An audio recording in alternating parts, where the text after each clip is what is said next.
Assalamualaikum warahmatullahi wabarakatuh.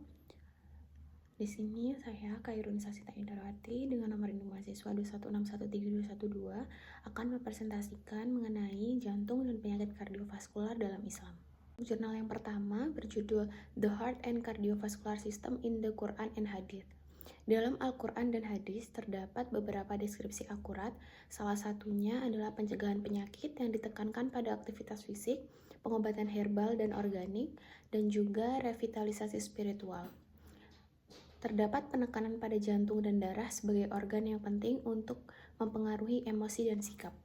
Darah disebutkan dalam Al-Quran dan Hadis dalam berbagai konteks seperti garis keturunan, menstruasi, penyembelihan hewan, dan embriologi, yang mencerminkan kesadaran tentang kesehatan. Al-Quran menggambarkan hubungan yang sangat dekat antara Tuhan dan manusia, bahkan lebih dekat daripada urat leher yang vital, menunjukkan pemahaman tentang pentingnya darah dan jantung untuk kehidupan. Al-Quran juga melarang mengkonsumsi darah dan mensyaratkan pengeluaran darah hewan pada saat penyembelihan, mengindikasikan kesadaran akan potensi penyakit yang dapat ditularkan melalui darah. Secara keseluruhan, Al-Quran menyebutkan darah dalam berbagai konteks, baik sebagai simbol kehidupan, penghubung garis keturunan, atau sebagai sesuatu yang dapat menularkan penyakit. Jantung disebutkan secara berulang dalam Al-Quran dan Hadis, menggambarkan peran sentralnya dalam kehidupan spiritual dan fisik manusia. Jantung spiritual yang berhubungan dengan emosi, niat, dan keimanan, serta jantung fisik sebagai organ vital. Selain itu, gaya hidup Islami seperti sholat, makan secukupnya, dan menjaga emosi dapat berkontribusi pada kesehatan jantung. Beberapa hadis juga menekankan pentingnya jantung baik dalam aspek fisik maupun spiritual. Dalam sebuah hadis, Nabi Muhammad SAW menyatakan bahwa jantung adalah inti dari tubuh, dan jika jantung sehat, tubuh akan sehat. Secara keseluruhan, konsep jantung dalam Islam menggabungkan dimensi spiritual dan fisiologis, mengajarkan pentingnya menjaga kesehatan jantung, baik secara emosional maupun fisik, untuk mencapai kesejahteraan yang holistik. Meskipun tidak disebutkan secara langsung, gaya hidup yang dianjurkan dalam Al-Quran dan Hadis dapat secara signifikan mengurangi resiko penyakit kardiovaskular, seperti penyakit jantung, pembekuan darah, dan aterosklerosis.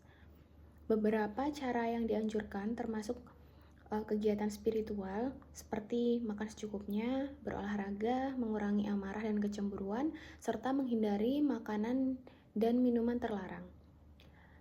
Nabi Muhammad SAW juga menyarankan untuk tidak tidur segera setelah makan dan menghindari aktivitas fisik berat setelah makan untuk menjaga kesehatan jantung.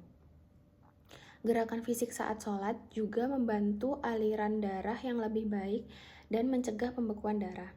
Gaya hidup sehat yang dianjurkan mencakup konsumsi makan makanan bergizi seperti daging, ikan, dan biji-bijian utuh, serta larangan konsumsi seperti daging babi dan alkohol yang dapat menyebabkan berbagai masalah kesehatan, termasuk penyakit kardiovaskular. Salah satu ilmuwan Islam menyampaikan teori yang menolak teori Galen mengenai sirkulasi darah dan menguraikan sirkulasi paru-paru.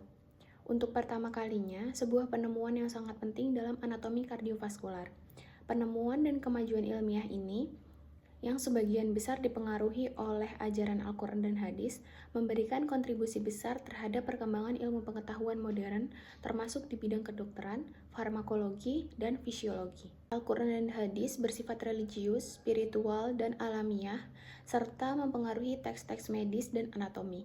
Secara khusus, penekanan diberikan pada komponen-komponen sistem kardiovaskular. Jantung secara luas dijelaskan sebagai organ jiwa, kecerdasan, dan emosi. Jurnal yang selanjutnya berjudul Heart in Quran and Medicine: Close Connection of Soul with Psychological Heart. Dari perspektif kedokteran, jantung adalah organ vital yang bertanggung jawab untuk memompa darah dan memastikan distribusi oksigen dan nutrisi ke seluruh tubuh. Namun, meskipun fungsi fisiologi jantung itu jelas, ilmu kedokteran juga menyadari adanya hubungan psikologis antara kondisi emosional dan kesehatan jantung. Stres, emosi negatif, dan kecemasan dapat mempengaruhi kesehatan jantung secara signifikan. Dalam ilmu kedokteran modern, ada penekanan pada pentingnya kesehatan mental dan emosional. dalam menjaga kesehatan fisik, termasuk kesehatan jantung. Stres dan ketegangan emosional dapat memperburuk kondisi jantung, sementara keseimbangan emosi dan kedamaian batin dapat meningkatkan fungsi kardiovaskular. Dalam Islam, ada hubungan erat antara jiwa dan fisiologi jantung, yang dianggap sebagai sumber kehidupan dalam tubuh manusia. Jantung adalah tempat jiwa bermula yang dapat mempengaruhi emosi, kebijaksanaan, kehendak, serta perasaan seperti kesedihan, ketakutan, harapan, dan kecemasan. Perasaan dan pikiran seseorang dapat mempengaruhi kondisi fisik jantung. Misalnya, rasa takut, cemas, dan stres yang berlebihan dapat menyebabkan peningkatan tekanan darah, detak jantung, dan juga bahkan penyakit jantung. Islam juga mengajarkan pentingnya kontrol diri seperti menghindari stres yang berlebihan, mengelola emosi, dan menjaga kedamaian batin. Semua ini berkontribusi pada kesehatan fisik dan spiritual termasuk kesehatan jantung. Terima kasih, sekian presentasi yang dapat saya sampaikan, kurang dan lebihnya mohon maaf. Wassalamualaikum warahmatullahi wabarakatuh.